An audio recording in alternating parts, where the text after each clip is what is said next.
Hey everybody, this is Taylor Hamlin from History Forge. I'm going to be doing another primary source analysis today, and I'm working on corroboration. And we're going to talk about the Battle of Lexington, which is one of the first moments we normally talk about in American Revolution units or in history class. I will go ahead and show you the skill. So this is what we're going to be using today. We have here, it says primary source analysis corroboration. Skill number 2.2. So the specific skill we're going to be working on is identifying the different characteristics, bias, or perspectives of the source's creators. So this is really important because we're not focusing on the source necessarily itself, but the person who made the source. So we need to understand that person's perspective, why they did what they did, basically. This becomes a little more challenging because it's pretty easy to figure out the differences and similarities between two actual things. Like if I showed you two paintings, like, oh yeah, that one's darker, that one's lighter. That's pretty simple. It's harder to figure out the creator's perspective, like why did they make that painting darker? Why did they make it lighter? And we'll get into that a little bit. I already have taken the liberty of writing down the two titles of the actual paintings that we're doing, so I didn't use painting as a joke. I did it for a reason. The first one is called Battle of Lexington engraving, Amos Doolittle, and it was made in 1775. And the other one is called Terrence Blockout painting, 1859. For those who speak French, you can correct me on that name because I have no idea if I pronounced it right. But like I tell my students, if you don't know, say it confidently, and maybe no one will ask you. All right, so we're going to go into the source. We're talking about the Battle of Lexington. I will give a little bit of background information by reading here. We're using the CK12 site, which is an excellent site if you have not used it yet. So just going ahead and going in. It says here, after the passage of the Stamp Act, tensions between the colonists and the British government continued to rise, and the colonists began to organize militias. On April 19th, 1775, British troops marched from Boston to the nearby towns Lexington and Concord to arrest the militia's leaders, John Hancock and Sam Adams, and to confiscate their weapons. The militias learned in advance that the British were coming, and about 70 militiamen, also called Minutemen, also before dawn on the central green of the town of Lexington. As dawn was breaking, a shot rang out which set off the first battle of the American Revolution. But who fired the shot? The historical sources disagree. Read the documents below and attempt, blah, blah, blah. We're not going to read that. So basically, yeah, the Battle of Lexington was the first battle. And, you know, people agree. I disagree because no one really knew, like, what side fired the first shot. And so it's like one of the big myths in American history is we don't know. But it is commonly seen as the shot heard around the world because it is seen as, like, the big match that lit the entire, you know, pyre of the American Revolution. Like, people have been trying to, you know, talk Americans and English down from fighting, but this moment kind of escalates things into a point where there is no turning back.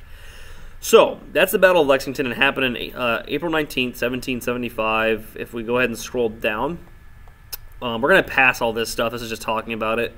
Useful sources if you want them, but we're going to focus on this right here, this painting. So right here it says the Battle of Lexington engraving, Amos Doolittle. And again, like this is where, you know, our primary source mode should turn on. We should start thinking, like, all right, okay, we're going to be thinking about the things that we want to do. So start thinking of like how you want to write. I lost my pen. There we go. So looking at the engraving here, we have one of the four engravings made by Amos Doolittle in 1775. So off the bat, he made the engraving during that time period. So I can write that right there. That's important information for us to know.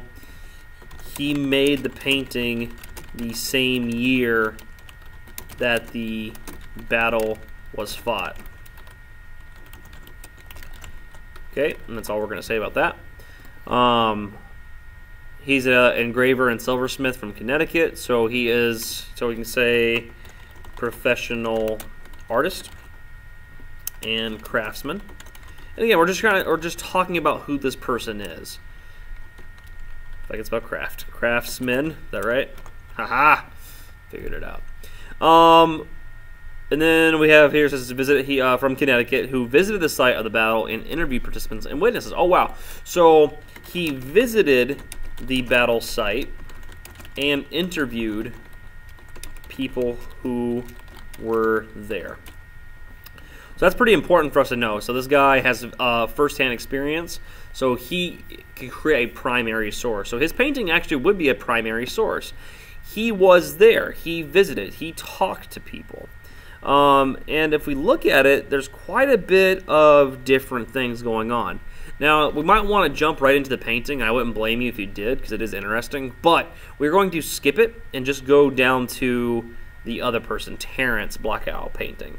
So we're going to look at this painting. It was made in 1859, which, so we can say something like, you know, the painting was made several decades after the event. In fact, no one from the event would be alive. So no one from the event would probably be alive. Maybe Terrence did talk to people, but in 1859, you know, there's no way that those people would be alive during that time period. So it's kind of an iffy subject. He probably didn't talk to anybody. For him, it's probably just the myth. And here it says, which was used in a 19th century American postage stamp. So his painting was used as a postage stamp. So these are the facts right now. We're just writing out facts. So these are the difference thing, and these will hopefully help us with answering the differences between the creators of the paintings. And we actually can probably do that right now, even a little bit. And I can just do these little, I'll just do another bullet point, and I'll make a sub-bullet point like this, so you can kind of see the white ones. So his perspective is, so we can say, what's his name again? I lost it. Doolittle. There we go. Doolittle would have a first-hand experience and could create a source that is more accurate. Also, his source seems to focus on accuracy. And then down here, if we look at this, we could say Blockout, however you say his name. Blockout probably did not interview anyone from the event and therefore cannot be relied upon for completely accurate information. So that's one perspective. That's one source now. This is basically, and if I was going to use the race strategy right now, so if I was using the R and A, I'd be answering this question. These things that I'm highlighting right now, I'll just highlight it in green to show you. The green part would be my evidence. These are my observations. What I just typed, this would be the explanation. I'll highlight those in yellow, okay? So as you can see, it's pretty simple. You make observations, you make observations, which is your evidence, and then you answer it. You explain those details. So that's that. Let's go down to this next one. His painting was used as a postage stamp. You gotta ask yourself, like, what are postage stamps used for? Oh, we put them on the mail and send them to everybody. So most likely, it's something that everyone's gonna see. So everyone is going to see this painting. Therefore, Blockout may, we can say, romanticize. We talked about that the other day in my class. Probably spelled that wrong. Yep. That's why spell check's awesome. Romanticize the painting to make Americans feel a sense of pride. Okay, so that's pretty accurate. And this guy, the fact that he visited the battlefield and interviewed people shows that he cared a lot for accuracy. And again, these are just examples of and these are just descriptions of what we can use. So all these are working. And here's the deal: like, how many words do we have so far?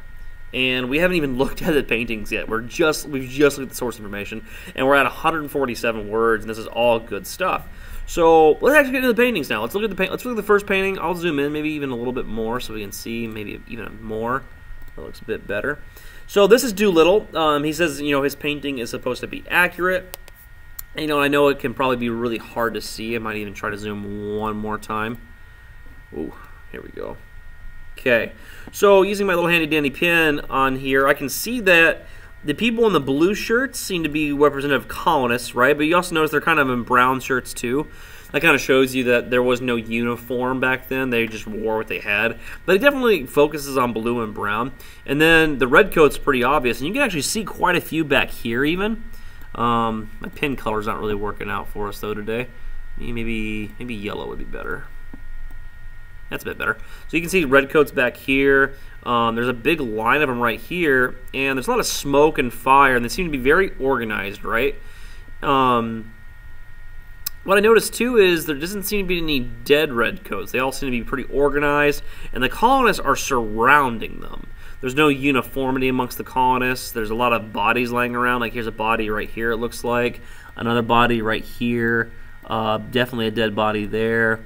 And the colonists either seem to be running away, or, you know, they seem to be very unorganized. And we have to remember, like, the first engagement between the British and the colonists didn't go well for the colonists. The colonists were massively, like, just destroyed.